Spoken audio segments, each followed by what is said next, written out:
Hello student, कैसे हैं आप सब। उम्मीद करता हूँ आप सब अच्छे होंगे, मस्त होंगे, बेहतर होंगे, आपकी पढ़ाई बेहतर चल रही होगी। बच्चों, क्लास 12 केमिस्ट्री एनसीईआरटी में आज का जो हमारा चैप्टर है, चैप्टर भाई दैनिक जीवन में रसायन, यानी chemistry in every day life. आपके जीवन में किस प्रकार से रसायन का उपयोग है, इस पर हम चर्चा करेंगे। और आज पूरे एक ही लेक्चर में जितने भी टॉपिक एग्जाम के दृष्टिकोण से महत्वपूर्ण हैं, यानी जो एनुअल एग्जाम में पूछे जाते हैं, वो सभी टॉपिक आज के इस लेक्चर में कंप्लीट करा दिए जाएंगे। आपको थोड़ा सा लास्ट तक देखना है और इसका चाहे तो आप लोग नोट्स बनाते जाएं। टॉपिक बाय टॉपिक जो भी नोट्स आप लोग यदि तैयार करते हैं तो आपके एग्जाम टाइम में काफ़ी हेल्पफुल होता है। तो चलिए शुरू करते हैं बच्चों। दैनिक जीवन में रसायन, ये चैप्टर 16 अध्याय 16 है। ठीक है।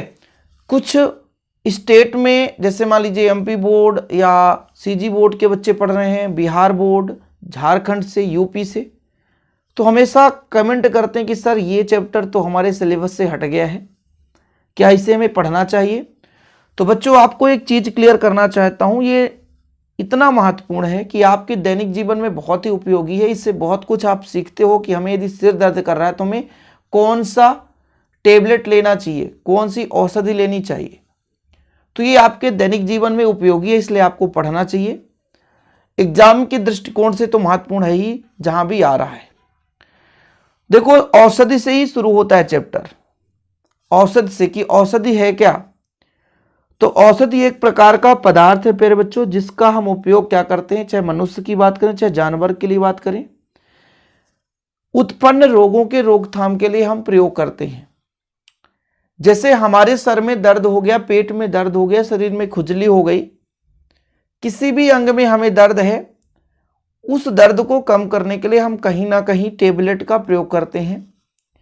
आपके घर में एक मान लीजिए गाय है और गाय को बुखार आ गया, तब हम क्या करते हैं, सुई लगवाते हैं, ज्वर निवारक औषधि का प्रयोग करते हैं।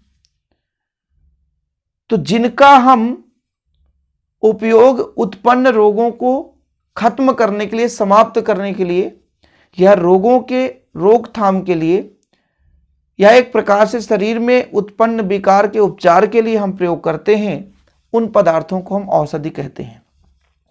ठीक है, समझ में आया कि औषधि क्या है भाई साहब।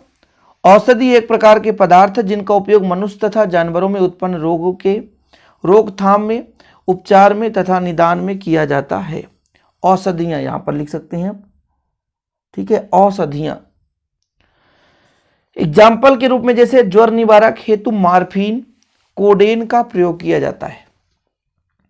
मतलब आपके शरीर का ताप बढ़ गया है, तो इसका मतलब यह है कि ज्वर है, बुखार है। अब हम बुखार को कम करना चाहते हैं, मतलब तापमान को कम करना चाहते हैं। हमारे शरीर का ताप बढ़ गया है, तो कहने का मतलब हमारे शरीर में तापमान में कमी हो, तभी तो हमारा बुखार कम होगा, ज्वर कम होगा। इसके लिए हम मार्फिन या कोडेन का प्रयोग कर सकते हैं। हल्का बुखार है, पैरासीटामोल का भी प्रयोग कर सकते हो। दर्द के लिए भी पैरासीटामोल का प्रयोग किया जाता है, तो ये पता होना चाहिए।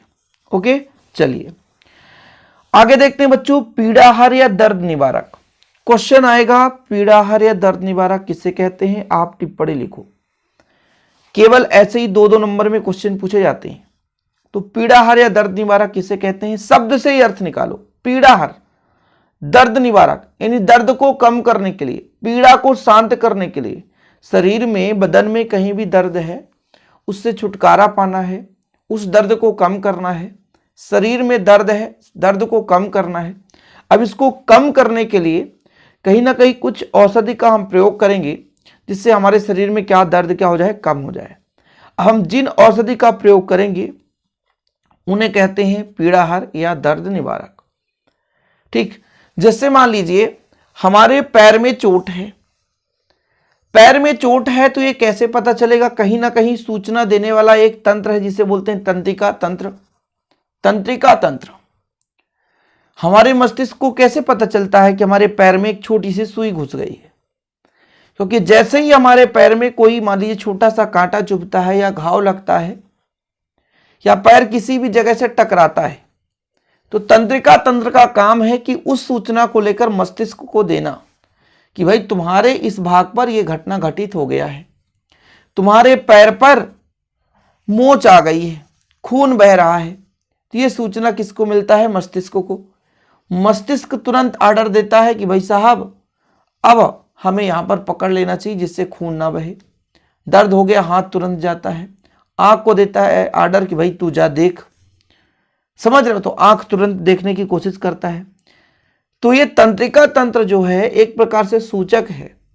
हमारे शरीर के किसी भी भाग में दर्द कर रहा है तो तंत्रिका तंत्र मस्तिष्क तक पहुंचाता है, इसलिए तुम बार बार उस चीज को सोचते हैं। डॉक्टर आपके शरीर में किसी भी भाग पर ऑपरेशन करता है तो वहां पे सुई लगा देता है, कुछ भी होता रहे आपको कोई फर्क नहीं पड़ेगा, काट दे, ऑपरेशन करेगा तो चमड़ी तो काटेगा ही, तो काटने पर भी आपको दर्द नहीं होगा, बिल्कुल दर्द नहीं होगा। सिंपल तरीके से काटेगा, ऑपरेशन करेगा, शरीर में जो विकार होगा उसको खत्म कर देगा, क्योंकि वहां पर ऐसा सुई लगा दिया जाता है कि वो जो शरीर है वो शून्य हो जाता है, वहां पर कोई भी अंग काम नहीं कर रहा होता, निष्क्रिय कर दिया जाता है। इसी प्रकार से हमारे पैर में दर्द है तो भाई तंत्रिका तंत्र सूचना दे रहा है। अब इस तंत्र को यदि निष्क्रिय कर दें तो फिर दर्द हो रहा है इसकी सूचना मस्तिष्क तक नहीं मिलेगी और भाई साहब हमको प्रॉब्लम नहीं होगी। तो शरीर में दर्द से छुटकारा पाने के लिए जो भी हम दवा का प्रयोग करते हैं उसे कहते हैं दर्दनाशक या दर्द निवारक, पीड़ाहार जिसे बोलते हैं। ये रसायन रक्त में पहुंचकर दर्द की सूचना देने वाले तंत्र को निष्क्रिय कर देते हैं। मतलब जो भी सूचना पहुंचा रहा होता है कि हमारे इस अंग में दर्द है उसको ही ये निष्क्रिय करता है। ठीक है, एग्जाम्पल के लिए शरीर के विभिन्न भागों में दर्द, दांत में है ना, शरीर के जोड़ों में स्नायु के लिए एस्प्रिन का प्रयोग करते हैं, एनाल्जिन का प्रयोग करते हैं, और ऊपर से लगाने के लिए मैथिल सैलिसिलेट, तारपीन का तेल, बॉम आदि का प्रयोग किया जाता है ना। बॉम आप देखते होंगे, सिर में दर्द है तो बॉम का प्रयोग करते हैं। ये क्या करता है? निष्क्रिय करने का काम करता है, जिससे हमारे जो भी शरीर में दर्द है उसको कम किया जा सके। लेकिन हमारे पैर में ज़्यादा, घुटने में दर्द है, जोड़ों में दर्द है, तो फिर एस्प्रिन का गोली है ना, गोलो बोल दिया मैंने, एस्प्रिन का गोली प्रयोग करते हैं। छोटे छोटे गोली आते हैं, 2 रुपए 3 रुपए में एक गोली आ जाती है। हाई डोज का लोगे तो भाई 10 रुपए 5 रुपए में आ जाती है एस्प्रिन की गोली। अब देखो आपके शरीर में दर्द आ गया, आप मार्केट में है तो किसी भी मेडिकल में जाकर एस्प्रिन का गोली ले सकते हैं, सिंपल है। एस्प्रिन का गोली आप ले सकते हो, एनाल्जिन, एस्प्रिन, ठीक है। इसका प्रयोग करके हम अपने शरीर में किसी भी भाग में दर्द को कम कर सकते हैं। ठीक, तो क्वेश्चन कैसे आएगा? पीड़ाहार या दर्द निवारक किसे कहते हैं, इसको समझाइए। तो आप लोगों को काम भैया, जितना मैं लिखा रहा हूं उतना आप लोग लिख लेंगे और उतना तैयार कर लेंगे। रुको भाई, कहाँ भाग रहा है? ठीक, चलो। इसके बाद हमारा जो टॉपिक स्टार्ट होता है बच्चों, ज्वर निवारक। ज्वर मतलब तापमान, ज्वर मतलब तापमान, यानी हमारे शरीर में जो भी ताप है उसको हम कम करने के लिए जिन औषधियों का प्रयोग करेंगे बच्चों उसे बोलेंगे ज्वर निवारक। क्या बोलेंगे? ज्वर निवारक। यानी तापमान में कम करने के लिए जिस भी औषधि का प्रयोग करेंगे उसे हम ज्वर निवारक कहते हैं। अच्छा, ज्वर निवारक का मतलब तापमान तो कम करना। जैसे पैरासीटामोल हमेशा तापमान को कम करने के लिए प्रयोग करते हैं, सबको पता है, ठीक। लेकिन वो हमारे शरीर में दर्द को भी कम कर देता है, हमारे शरीर में दर्द को भी कम कर देता है।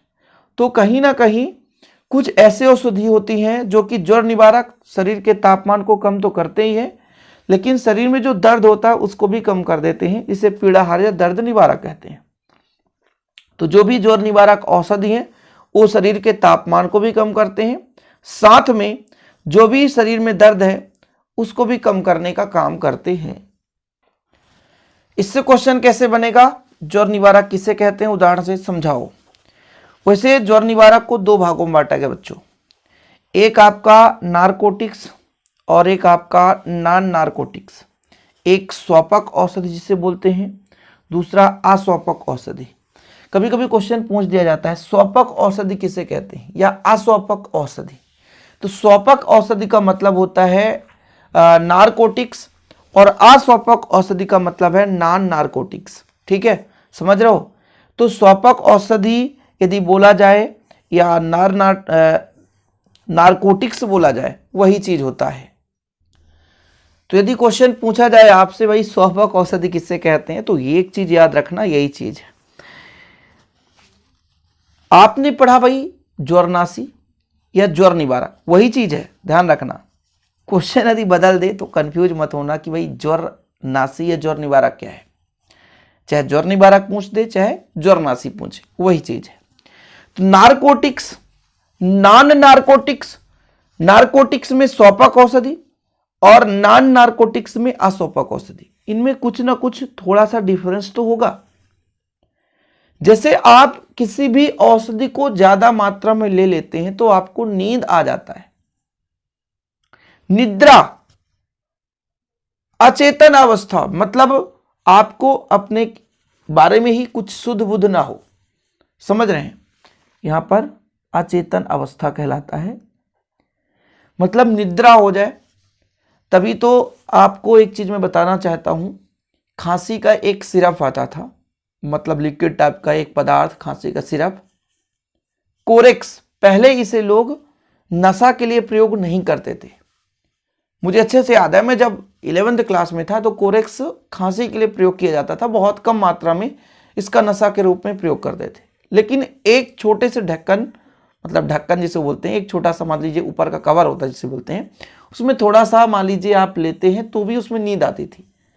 धीरे धीरे उसे लोग एक प्रकार से नशे के रूप में प्रयोग करने लगे, मतलब अपने शरीर को नशा के हालात में लगाना है तो उसका प्रयोग करने लगे कि भाई कोरेक्स ले लो। अब आजकल आपको मेडिकल में भी नहीं मिलेगा, यदि कोई डॉक्टर लिख के दे रहा है तो ठीक है, वैसे आप सोचो कि बिना अथॉरिटी का मिल जाए, बिल्कुल नहीं मिलेगा, क्योंकि इस समय इसका प्रयोग नशा के लिए किया जा रहा है, इसलिए इसका उपयोग है ना आम नागरिक के लिए नहीं होता। जिसको ज़्यादा खांसी आ रही, डॉक्टर लिख कर देता है कि हाँ भाई आपको इसकी ज़रूरत है तो आपको मिल जाएगा, वैसे तो नॉर्मल मेडिकल में मिलता ही नहीं है। तो कुछ ऐसे भी औषधि होते हैं जिनका उपयोग हम ज़्यादा मात्रा में करते हैं तो हमें नींद आती है, हमारा शरीर अचेतन अवस्था में हो जाता है, मतलब हमें अपने बारे में ही शुद्ध बुद्ध नहीं रहती। तो जो नारकोटिक्स है, स्वापक है, ये ऐसे औषधि होते हैं जिनका अधिक मात्रा में सेवन कर लेने से निद्रा और अचेतन अवस्था उत्पन्न हो जाती है। ठीक है, इस वर्ग के जो औषधि हैं वो अफीम और इनके व्युत्पन्न होते हैं, मतलब अफीम से बनाए जाते हैं, जैसे मार्फिन, कोडेन। क्या? Morphine, codeine. इनमें लत या आदत का गुण होता है, मतलब यदि आप 2-4 दिन ले लोगे लगातार तो आपको ऐसा लगेगा कि हम हमेशा लेते रहें। अधिक मात्रा में सेवन कर लेने से निद्रा और अचेतन अवस्था भी उत्पन्न हो जाती है, मतलब अधिक मात्रा में हम सेवन करते हैं तो निद्रा आती है। पेथाडीन का उपयोग ज्वर निवारक के लिए किया जाता है, जिसे पिपरिडीन से व्युत्पन्न किया जाता है। तो यहां पर पेथाडीन की जगह पेथिडीन लिख लेना। पेथिडीन एक प्रकार की औषधि है, ज्वर निवारक के लिए प्रयोग किया जाता है, पिपरिडीन से बनाया जाता है। तो स्वापक का मतलब सोने वाला व्यक्ति है ना, कहने का मतलब स्वापक औषधि ऐसी है जिसको खा लेने से, ग्रहण करने से नींद आती है, निद्रा आती है, सोना पड़ता है, समझ रहे हैं, तो स्वापक औषधि कहलाएगी। ड्रग्स को हम औषधि कहते हैं, समझ रहे हैं। ड्रग्स क्या है? ड्रग इंग्लिश वर्ड है, औषधि। तो वही सब कुछ औषधि ऐसे होते हैं जिनको कम मात्रा में लिए जाने पर, अधिक मात्रा में लिए जाने पर क्या होता है, पीड़ा से मुक्त तो हो जाता है, नींद आता है, नारकोटिक कहलाते हैं, स्वापक औषधि कहलाते हैं। अधिक मात्रा में लेंगे तो भाव शून्यता, सममूर्छा, मरोड़ हुआ, अंत में मृत्युकारक होते हैं।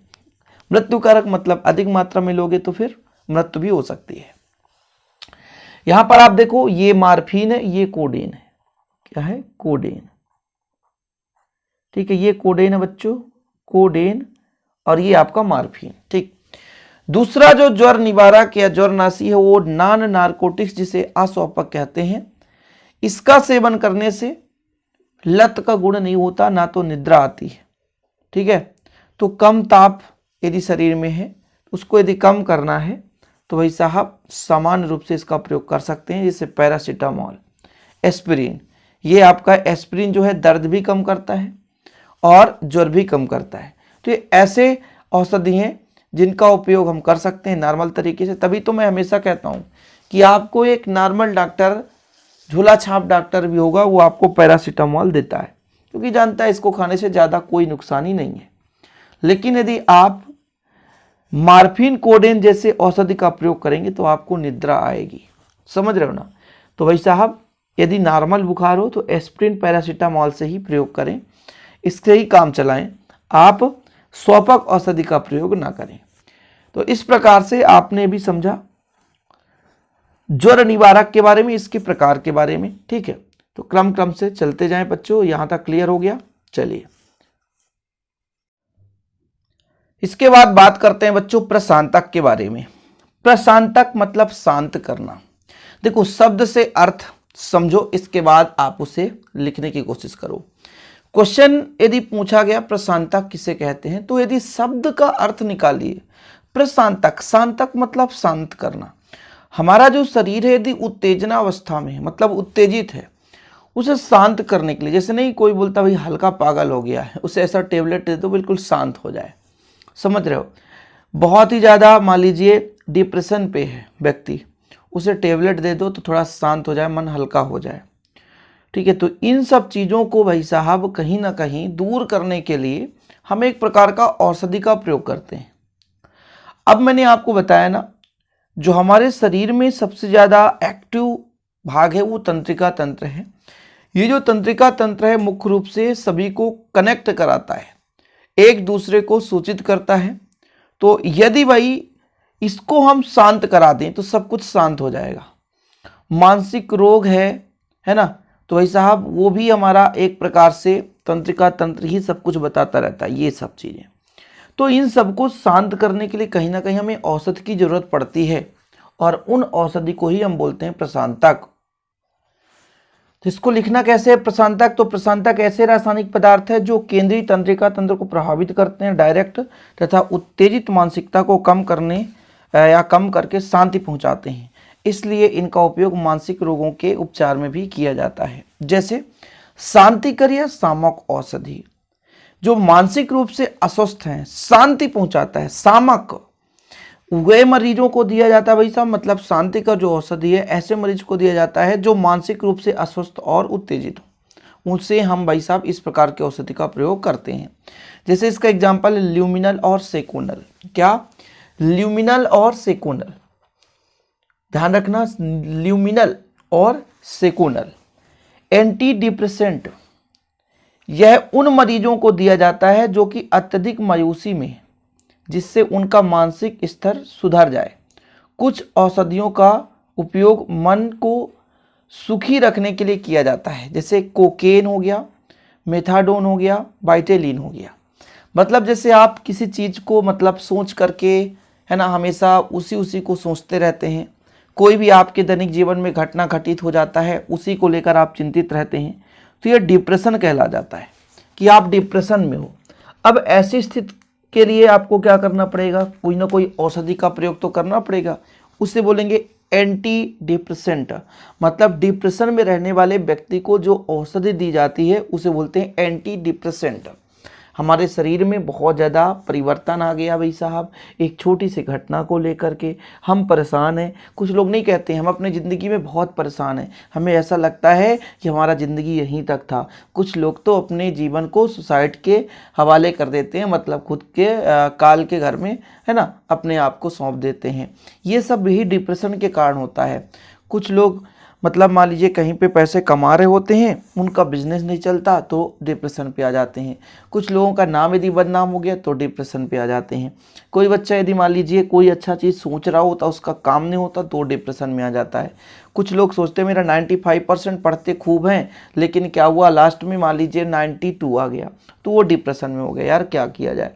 सबसे ज़्यादा तो मूवी वगैरह में देखते रहते डिप्रेशन है ना, बहुत ज़्यादा हालात उसका गंभीर हो जाए, उसका भाई साहब दिमाग काम ना करे है ना, उस स्थिति को बोलते हैं डिप्रेशन है ना। तो ऐसे व्यक्तियों को अपन क्या करते हैं, कुछ ऐसे औषधि प्रयोग करते हैं या देते हैं जिससे उनसे मानसिक स्तर का क्या हो जाए, सुधार हो जाए। सीधा वो तंत्रिका तंत्र को प्रभावित करेगा, बोले चल भाई तू ये सोचना दे रहा है इसको ताकि ये परेशान है तो एक काम कर तू शांत रहा। ऐसे में भाई साहब वो क्या करता है, अपने स्थिति को सुधार सकता है, शांत हो जाता है। एग्जाम्पल के रूप में कोकेन, मेथाडोन, बाइटेलिन। इसी प्रकार निद्राकारी, ये वे औषधियां हैं जिनके द्वारा मानसिक तनाव तथा चिंता दूर की जाती है।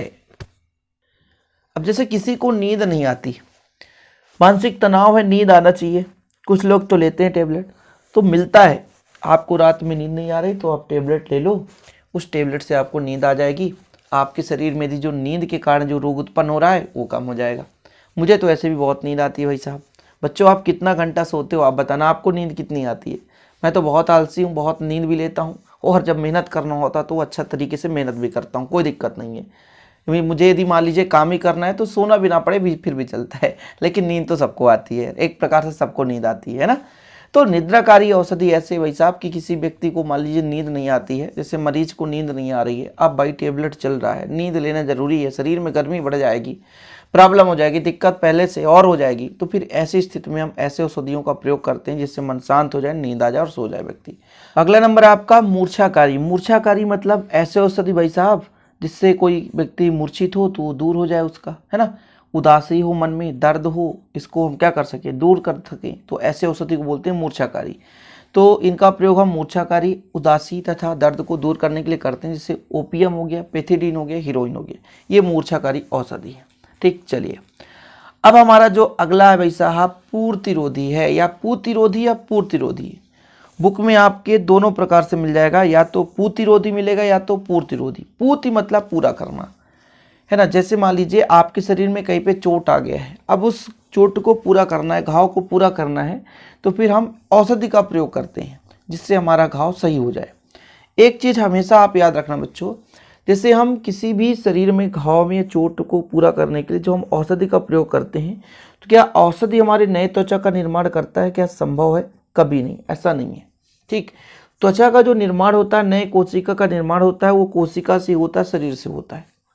लेकिन इन औषधियों के प्रयोग से ये होता है कि जैसे हमारे शरीर में किसी भाग पर मान लीजिए चोट आ गई, घाव लग गया, तो वहाँ पर छोटे छोटे जीवाणु उत्पन्न हो जाते हैं जो कि नए कोशिका को विकसित नहीं होने देते हैं, स्वयं उस कोशिका को नष्ट कर देते हैं।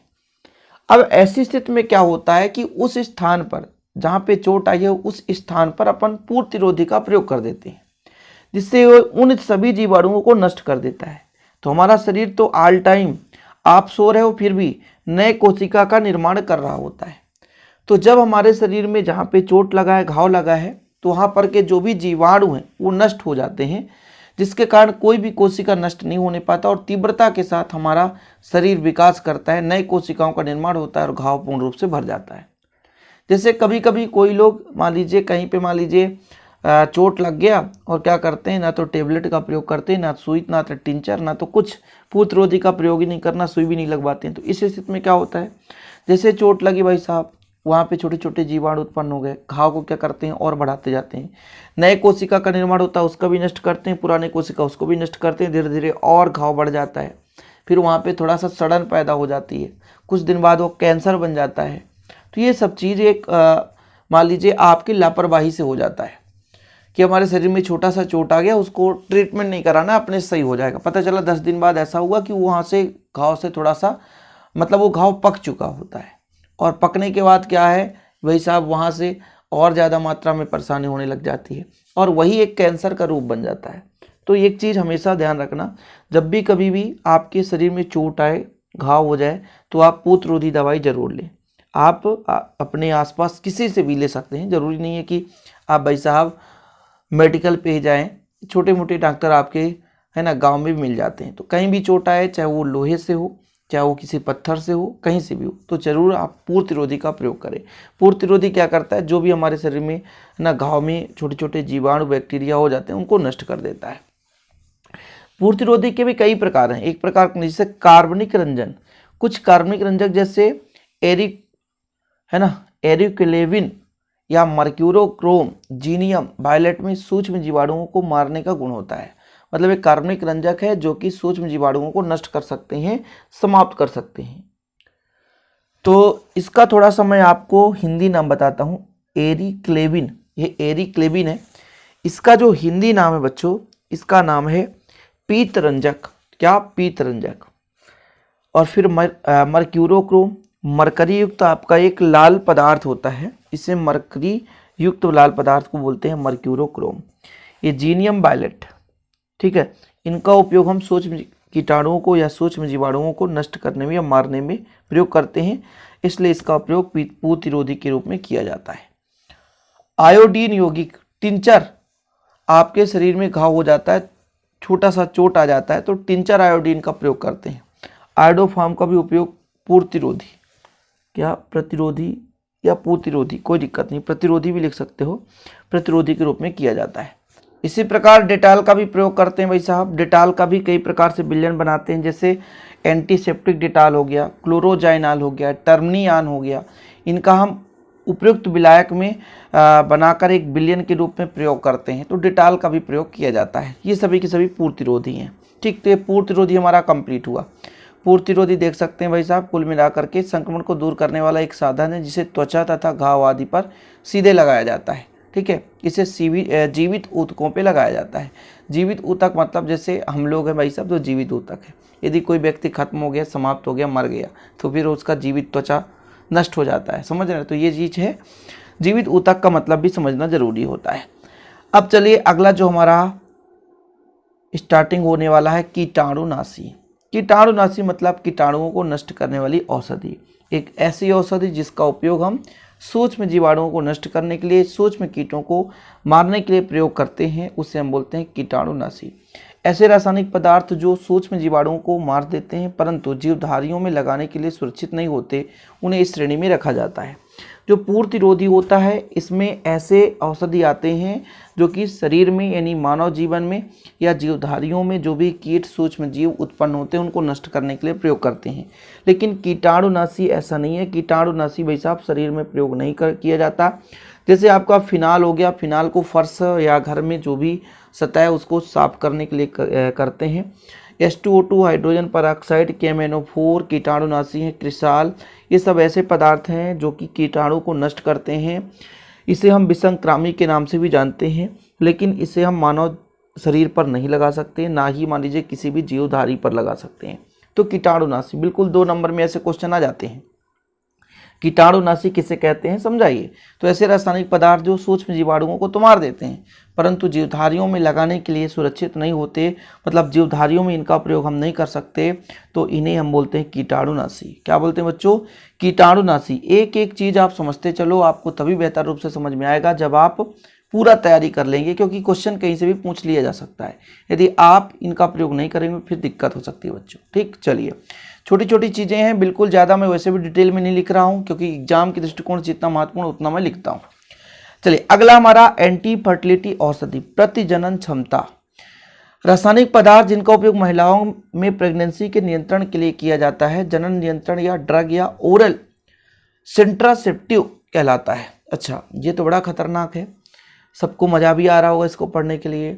जनन का मतलब पैदा करना, जैसे अपने ही समान संतति को पैदा करना एक जनन की क्रिया कहलाती है। चाहे मनुष्यों की बात करें चाहे जीवधारियों की बात करें, सब में एक जनन का गुण पाया जाता है कि अपने ही समान नए संतति को पैदा करना एक जनन कहलाता है। तो इसी प्रकार मनुष्य में यानी महिलाओं में जो एक क्षमता होती है यानी अपने ही समान एक नए संतति का निर्माण करना या जन्म देना, ठीक है, इसे बोलते हैं हम जनन बोलते हैं।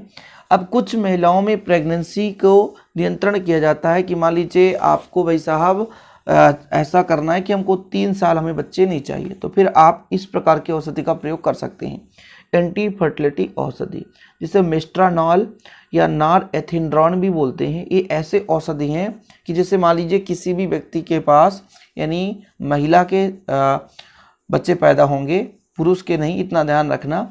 तो महिला के एक बच्चा मान लीजिए हो गया और अब चाहती है वो कि हमें 3 से 4 साल बाद बच्चे पैदा हों, 3-4 साल हमें बच्चे नहीं चाहिए अभी, तो प्रेगनेंसी को रोकना होगा। ये मेंस्ट्रुअल साइकिल जिसे बोलते हैं, महीने में मान लीजिए आपका आता है एक बार, लगभग किसी को 1 महीने 10 दिन में आता है। तो एक प्रेगनेंसी में क्या होता है कि शरीर से क्या है भाई साहब, दोनों के शुक्राणु और अंडाणु दोनों के मिलन से नए संतति का निर्माण होता है, भ्रूण का निर्माण होता है। ठीक, जैसे मनुष्य का होता है शुक्राणु, मनुष्य में जो नर जीव है या नर है, जैसे मान लीजिए पुरुष है, पुरुष से शुक्राणु और महिला से अंडाणु, ये जब आपस में स्पर्म में क्या करते हैं, संयोग करते हैं, तो भ्रूण का निर्माण होता है। अब थोड़ा सा देखो यार, मैं मैथ वाला हूँ तो मुझे उतना बायोलॉजी आइडिया नहीं है, लेकिन फिर भी मुझे इतना आइडिया है कि भाई साहब शुक्राणु और अंडाणु मिलकर के एक नए संतति का यानी एक छोटा सा भ्रूण का निर्माण करेंगे, फिर वो शिशु के रूप में परिवर्तित होता है। ठीक है, अब ये क्या होता है कि हम चाहते हैं कि भाई साहब 2 महीने जैसे महिला को दिया जाएगा तो महिला के अंदर अंडाणु का निर्माण ना हो, तो फिर हम इस प्रकार के औषधि का प्रयोग कर लेते हैं जिससे उनके शरीर में अंडाणु का निर्माण नहीं होता। जब अंडा नहीं बनता तो शुक्राणु जितने भी जाएंगे, जब अंडाणु का मिलन नहीं होगा तो भाई साहब ऐसा चीज नहीं होगा। ठीक है, मतलब बच्चे का निर्माण नहीं होगा, मतलब एक नए युग्मज का निर्माण नहीं होगा, भ्रूण का निर्माण नहीं होगा। तो इस प्रकार से हम प्रतिजनन क्षमता को ऐसा नियंत्रण कर सकते हैं, यानी नार एथिंड्रॉन या मिस्ट्रेनॉल आदि औषधि हैं जिसका प्रयोग करते हैं। ठीक, चलिए अगला नंबर हमारा प्रतिजैविक, ऐसे रासायनिक पदार्थ जो सूक्ष्म जीवों द्वारा उत्पन्न होते हैं तथा अन्य सूक्ष्म जीवों को नष्ट करने में सक्षम होती है। प्रतिजैविक यानी जैव से ही निर्माण हो और जैव के लिए ही काम हो। ठीक है, इसे तो बोलते हैं प्रतिजैविक। जैविक का प्रतिजैविक कि ऐसे रासायनिक पदार्थ जो सूक्ष्म जीवों द्वारा उत्पन्न तो होते हैं तथा अन्य सूक्ष्म जीवों को नष्ट करने में सक्षम होते हैं, उन्हें हम एंटीबायोटिक कहते हैं या प्रतिजैविक पदार्थ कहते हैं। कि भाई साहब जीव से ही हमने बनाया और जीवों पर ही इसका हम प्रयोग करते हैं, उसे हम क्या बोलते हैं? प्रतिजैविक बोलते हैं बच्चों। क्या बोलते हैं? प्रतिजैविक। देखो एक एक बेहतरीन रूप से सिस्टमेटिक रूप से लिखकर आपको समझाया जाता है ताकि आप लोगों को दिक्कत ना हो सके, आपकी तैयारी बेहतर चल सके बच्चों। तो हमारा जो थोड़ा सा मेहनत आपको पसंद आता है तो प्लीज़ लाइक करके शेयर जरूर कर दें। और बच्चों यदि इसका नोट्स लेना है, मान लीजिए हैंड रिटन नोट्स चाहिए आपको कि हमें प्रॉपर रूप से नोट्स मिल जाए तो हमें पढ़ना ना पड़े, तो आप कांटेक्ट कर सकते हैं 9685299149 पर। किस नंबर पे बच्चों? 9685299149 पर। यदि आप इस नंबर पर कांटेक्ट करेंगे तो बेहतर रूप से हैंड रिटन नोट्स आपको मिल सकता है। ओके, तो प्रतिजैविक का मतलब समझ गए होंगे बच्चों कि प्रतिजैविक का मतलब क्या है कि ऐसे पदार्थ जो सूक्ष्म जीवों से ही उत्पन्न होते हैं और जीवों को ही नष्ट करने में इनका प्रयोग किया जाता है, उसे हम एंटीबायोटिक कहते हैं। इसका आविष्कार सर्वप्रथम किसने किया था? तो अलेक्जेंडर ने किया था, फ्लेमिंग ने, पेनिसिलिन के नाम के रूप में, और उनको 1945 में नोबेल पुरस्कार भी मिला था।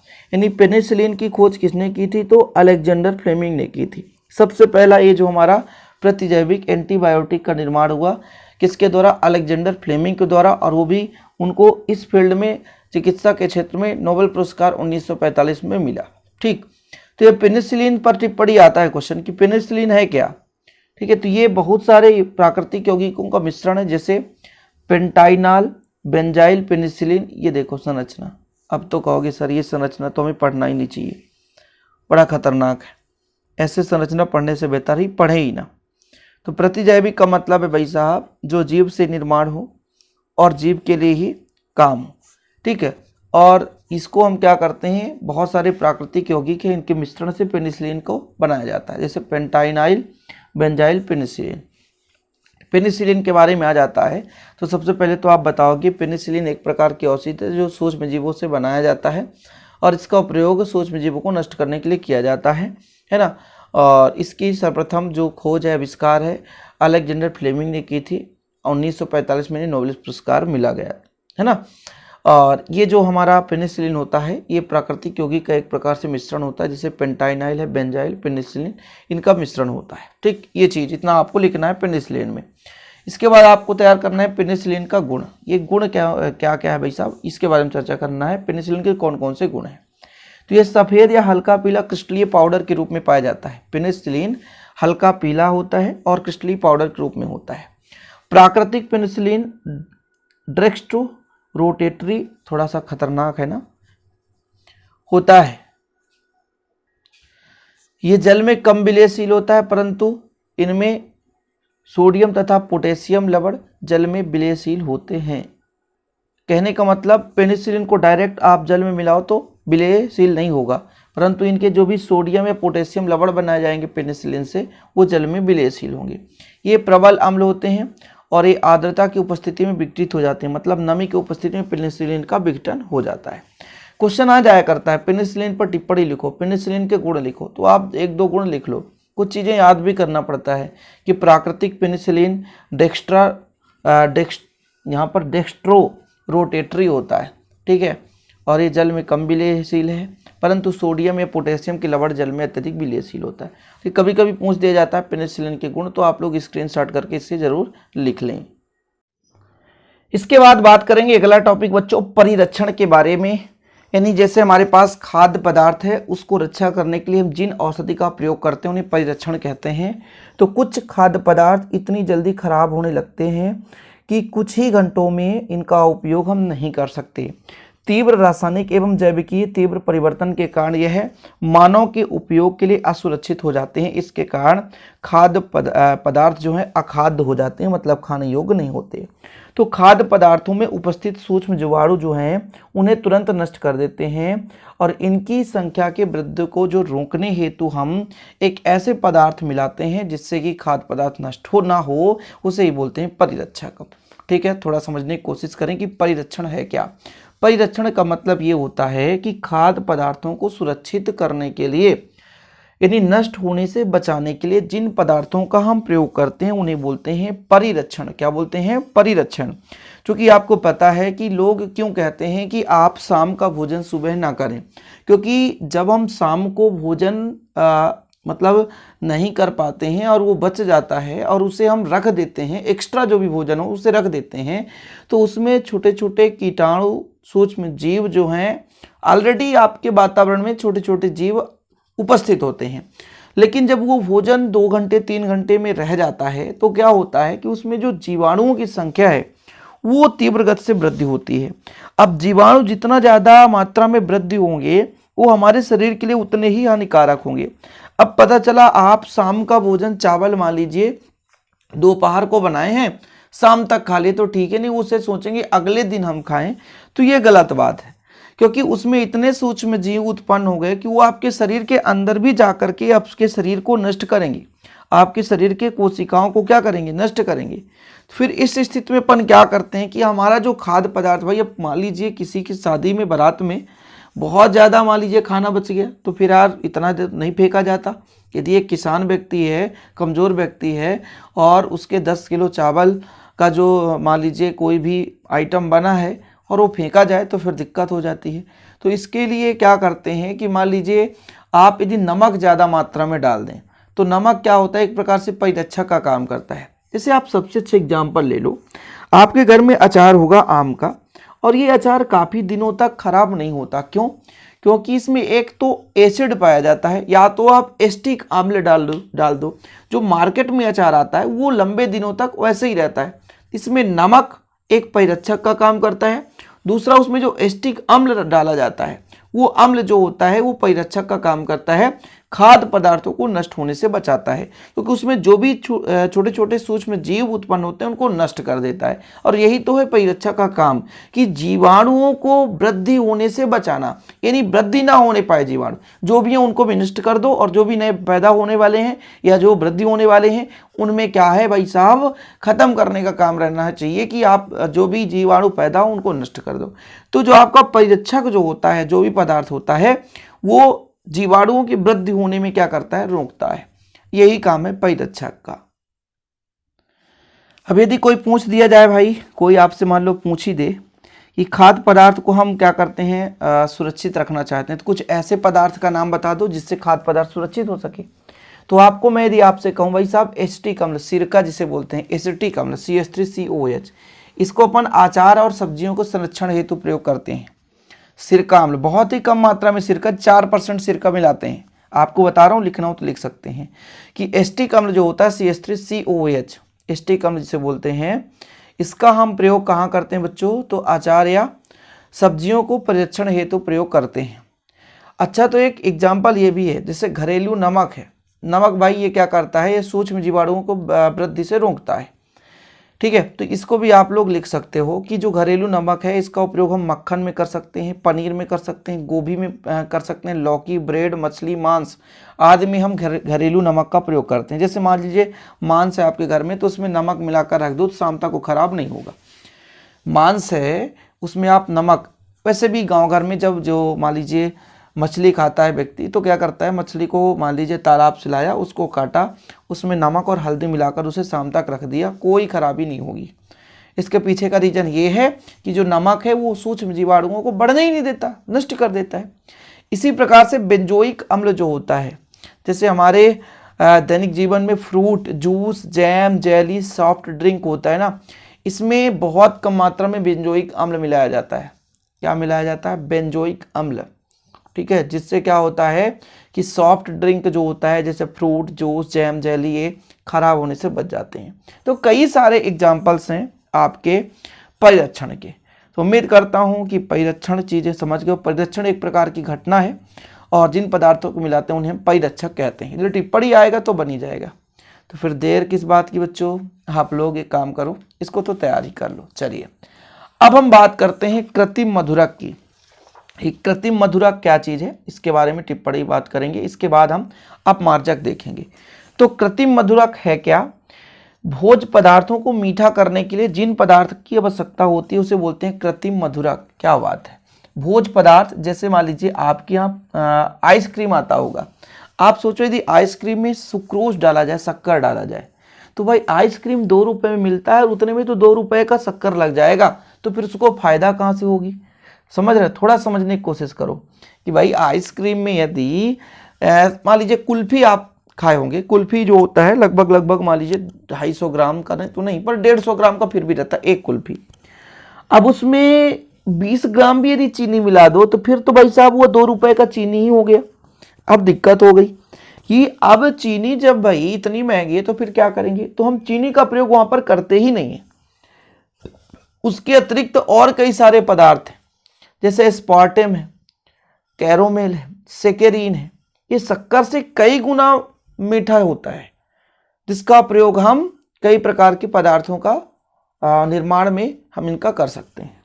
यानी भोज्य पदार्थ को मीठा करने के लिए हम कृत्रिम मधुरक का प्रयोग करते हैं।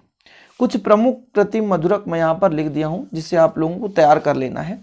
जैसे आपका होता है सेकेरीन, यह शक्कर की तुलना में 300 गुना मीठा होता है। इसका उपयोग पेय पदार्थों में करते हैं। पान मसाला, सुपारी को मीठा करने के लिए यहाँ पर देखो डायबिटीज है, डायबिटीज, ठीक है, डायबिटीज के बीमारियों को है ना कम करने के लिए, यानी डायबिटीज से जो भी रोगी हैं, मोटे व्यक्तियों के लिए भाई साहब हम सेकेरीन का प्रयोग करते हैं। शुगर फ्री आता है एक टेबलेट, जिसमें क्या हो, जैसे चाय बना, चाय में शक्कर नहीं डलाए, फिर उसको टेबलेट को डाल दो, ये सेकेरीन को डाल दो और उससे आप पी सकते हो। तो ये मुझे सेकेरीन की गोली लेनी है ना, जैसे भी शुगर हो बताना भाई साहब, उसको भी मिल जाएगा।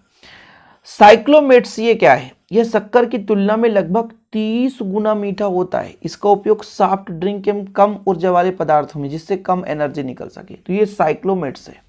पालियांस, इसके अंतर्गत सार्बिटाल, मैनिटाल एवं जाइलिटाल आते हैं। सार्बिटाल का उपयोग चॉकलेट आइसक्रीम में होता है। चॉकलेट आइसक्रीम, आप सोचो ना, कभी आप खुद सोचो कि चॉकलेट 1 रुपए में मिलती है, 1 रुपए में 2 मिल जाती है, और इसमें शक्कर कितना मिला दिया जाए भाई, तो 1 रुपए से ज़्यादा शक्कर लग जाएगा। इसलिए हम उसमें पालियांस का प्रयोग करते हैं, जो कि शक्कर से कई गुना मीठा होता है। एस्पार्टेम, भाई एस्पार्टेम ये तो 150 से 200 गुना मीठा होता है। मतलब जहां पर 1 चम्मच यदि एस्पार्टेम डाल दोगे, वहां पर आपको 150 चम्मच शक्कर मिलाना पड़ेगा। ये है औसत दोनों का। सुनो, तो यह शक्कर की तुलना में 150 से 200 गुना अधिक मीठा होता है। इसका उपयोग सॉफ्ट ड्रिंक, च्युइंगम, इन्फेंटस, काफी, चाय आदि में प्रयोग करते हैं एस्पार्टेम का प्रयोग।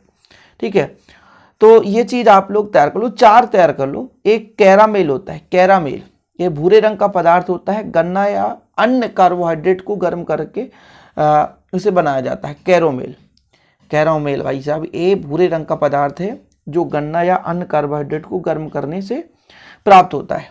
तो ये चीज आपको थोड़ा बहुत पता होना चाहिए कि ये कृत्रिम मधुरक क्या है। भाई भोज्य पदार्थों को मीठा करने के लिए जिन पदार्थों की आवश्यकता होती है उसे हम मीठाकारी या स्वीटनर कहते हैं। स्वीटनर को ही हम कृत्रिम मधुरक कहते हैं। कृत्रिम मधुरक, स्वीटनर, क्या स्वीटनर, एजेंट स्वीटनर। चलो कोई बात नहीं बच्चों, तो ये हमारा था आपको समझाने का काम भाई साहब। ये हम बता रहे थे कृत्रिम मधुरक की परिभाषा और कुछ प्रमुख कृत्रिम मधुरक हो गया। और अब हमारा जो समझाने वाला इस चैप्टर का काम है वो खत्म हो चुका है। अब हमारा यहाँ पर आ चुका है बच्चों क्या, अपमार्जक और साबुन। तो इसके बारे में थोड़ा सा हम चर्चा कर लेते हैं। उम्मीद करता हूँ ये तो बहुत ही सिंपल है, आपसे बन ही जाएगा कि अपमार्जक है क्या बच्चों। कि अपमार्जक वे रासायनिक पदार्थ होते हैं जो धूल, ग्रीस या तैलीय पदार्थों को हटाकर वस्त्र आदि को साफ कर देते हैं। आप अपमार्जक शब्द सुन रहे हैं, घर में सुनते होंगे निरमा, सबसे बेहतर निरमा भाई साहब, सब कोई जानते हैं निरमा किसे बोलते हैं, अपमार्जक है ना। ये क्या करते हैं, जैसे मान लीजिए हम क्या करते हैं, धावन सोडा तो भाई ये हमारा जो अपमार्जक है, इसको अपन पानी में डालते हैं, मिलाते हैं और उसमें फिर कपड़ा डाल देते हैं। कपड़ा में हमारे क्या है, ग्रीस है, तेल है, धूल धुएं कण है, तो इसको हटाने का काम करता है ये अपमार्जक।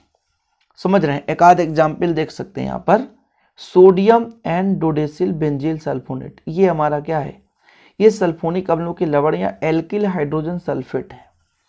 ठीक है, इसका काम ही है कि भाई साहब ये कपड़े में जो भी ग्रीस तेल वगैरह, जैसे आपके हाथ में तेल लगा है, अब तेल लगा है, साफ नहीं हो रहा नॉर्मल पानी से, तो आप निरमा डाल दो। निरमा गए सर, कहाँ से शब्द बोल रहे हो, निरमा सबको यूज करते हैं। अपमार्जक इसका शुद्ध परिशुद्ध रूप है, तो अपमार्जक का प्रयोग करते हैं। इसमें एक गुण होता है, एक चैन बनाने की, श्रृंखला बनाने की। ये जल के चारों ओर एक मिसेल का निर्माण करता है, और जल में, सॉरी मैंने क्या कहा, तेल के चारों ओर, बसा के चारों ओर एक मिसेल का निर्माण करता है। एक धूल डस्ट है, उसके चारों ओर मिसेल का निर्माण करता है, और उस मिसल के साथ साथ डस्ट को भी बाहर ले जाता है। ये जो मिसल होता है जल के साथ क्रियाशील होता है, जल के साथ बंध बनाता है और ये बाहर चला जाता है। यहां पर थोड़ा सा देखें कि यदि एथिलीन प्रकार के 10 से 18 कार्बन वाले असंतृप्त हाइड्रोकार्बन की सल्फ्यूरिक अम्ल से अभिक्रिया कराई जाती है तो कुछ कार्बनिक अम्ल प्राप्त होते हैं। कार्बनिक अम्लों के सोडियम लवण होते हैं जिन्हें संश्लेषित अपमार्जक या डिटर्जेंट कहते हैं। डिटर्जेंट की परिभाषा है कि कार्बनिक अम्ल का सोडियम लवण हम क्या कहते हैं भाई साहब, अपमार्जक या डिटर्जेंट। देखो क्या होता है, एथिलीन प्रकार के 10 से 18 कार्बन, आप देखो यहाँ पर देखो कितने कार्बन है, एक कार्बन 11 है, यहाँ पे 12 कार्बन है। ठीक है, ये चीज देखो, यहाँ पर देखो, यहाँ पे तो बेंजीन भी मान लीजिए समूह जुड़ा है, लेकिन एक सिंपल है, एलिफेटिक की बात करते हैं। तो यहाँ पर देखो कितने कार्बन है, यहाँ पे 10 कार्बन और ये कि 11, एक 12 कार्बन का एक श्रृंखला है। तो एक लंबी श्रृंखला वाली एक चैन होती है। ठीक है, जब हम इसकी सल्फ्यूरिक अम्ल से क्रिया कराते हैं तो एक कार्बनिक अम्ल प्राप्त होता है, कुछ कार्बनिक अम्ल प्राप्त होते हैं। ये कार्बनिक अम्ल के सोडियम लवण होते हैं, जैसे सोडियम जुड़ के यहाँ पर देखो, ये सोडियम लवण कहलाया, जिन्हें हम संश्लेषित अपमार्जक कहते हैं। इनको दो भागों में बांटा गया बच्चों, एक तो आपका होता है धनात्मक अपमार्जक और दूसरा आपका ऋणात्मक अपमार्जक। ठीक है, अपमार्जक एक प्रकार का कार्बनिक अम्लों का ही लवण है, ध्यान रखना। ठीक है, जो कि एक लंबी कार्बनिक श्रृंखला की होती है। अब इसमें क्या होता है, मिसल बनाने की क्षमता होती है, मिसल बनाता है और अंदर जो भी हमारे कपड़े में डस्ट होता है उसे बाहर करता है, या बसा तेल आदि को दूर करने की कोशिश करता है। ये जो हमारा संश्लेषित डिटर्जेंट है दो प्रकार से होता है। ठीक है, एक धनात्मक अपमार्जक, ये वही अपमार्जक है जिनमें धनात्मक जलरोधी समूह होता है। ये सामान्यतः एसीटेट, क्लोराइड या ब्रोमाइड के चतुष्क अमोनियम लवण होते हैं। जैसे यहाँ पर एग्जाम्पल दिया है कि ये वे अपमार्जक होते हैं जिनमें धनात्मक केटायन जो यानी धन आयन जलरोधी समूह होता है ना। और सामान्यतः एसीटेट, क्लोराइड या ब्रोमाइड के चतुष्क अमोनियम लवण ये धनात्मक अपमार्जक है। Ethyl trimethyl ammonium chloride, ethyl trimethyl ammonium chloride. तो ये जो टॉपिक है थोड़ा सा याद करने वाला बच्चों, लास्ट में इसलिए बता रहा हूँ, वैसे तो यहाँ पर 2 भाग हैं लेकिन 2 भाग हैं नहीं, इसके 3 भाग हैं, एक अनायनिक है ना। तो आप लोग धनात्मक अपमार्जक लिख लो, और क्वेश्चन पूछा जाता है यार अपमार्जक से, इसलिए आप लोग ये तो थोड़ा सा याद करना पड़ेगा, इसमें कोई गुंजाइश नहीं है, इसलिए आप अपमार्जक जरूर थोड़ा सा तैयार कर लें, है ही थोड़ा सा खतरनाक अपमार्जक वगैरह। ठीक है, तो ये आपका धनात्मक अपमार्जक है, जिसका धनात्मक भाग जलरोधी होता है उसे धनात्मक अपमार्जक कहेंगे। ऋणात्मक अपमार्जक में जिसका ऋणात्मक भाग जलरोधी होगा उसे हम ऋणात्मक अपमार्जक कहते हैं। और अनआयनिक का मतलब है ये बसा अम्लों के साथ उच्चतर आणविक भार वाले एल्कोहल के एस्टर होते हैं, ये आपका अनआयनिक है।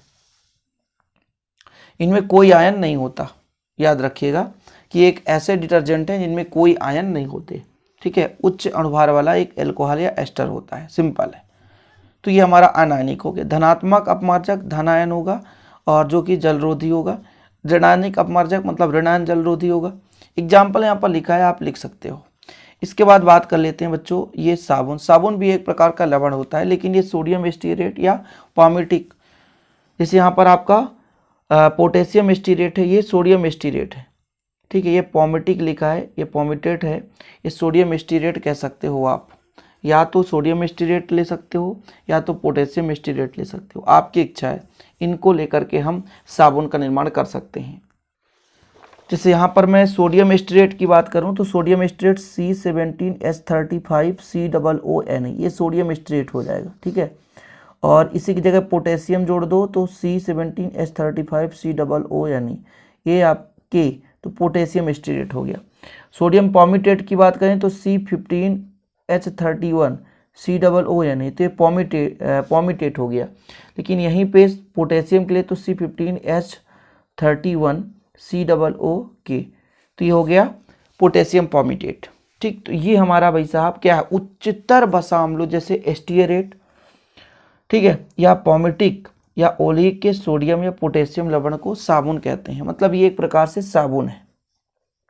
जब ये टूटता है तो दो भाग में, एक निगेटिव भाग और सोडियम जो हमारा धनात्मक भाग हो जाता है। साबुन का पूरा डिटेल लिखना है तो आप स्क्रीनशॉट ले सकते हैं, और इसमें से आप साबुन अपमार्जक भले तैयार ना कर पाएँ, लेकिन ये साबुन और अपमार्जक में अंतर जरूर याद कर लें कि साबुन जो होते हैं प्रायः वसा अम्ल के सोडियम या पोटेशियम लवण होते हैं, ये प्रायः एल्किल बेंजीन सल्फोनिक अम्ल के सोडियम लवण होते हैं। ये आपको याद करना है। ये कठोर जल में कपड़े साफ नहीं करते, लेकिन ये मृदु जल के अतिरिक्त कठोर जल में भी कपड़ों को साफ कर देते हैं। इनका जलीय विलयन क्षारीय होता है, जबकि इनका जलीय विलयन उदासीन होता है। ये तेल युक्त होते हैं, इसलिए इनमें सफाई का गुण अपमार्जक की तुलना में थोड़ा सा कम होता है। ये तेल रहित होते हैं, इसलिए इनमें सफाई का गुण साबुन की तुलना में थोड़ा सा अधिक होता है। इनका उपयोग कोमल वस्त्रों को साफ करने के लिए नहीं किया जा सकता, इनका उपयोग कोमल वस्त्रों को साफ करने के लिए भी किया जा सकता है।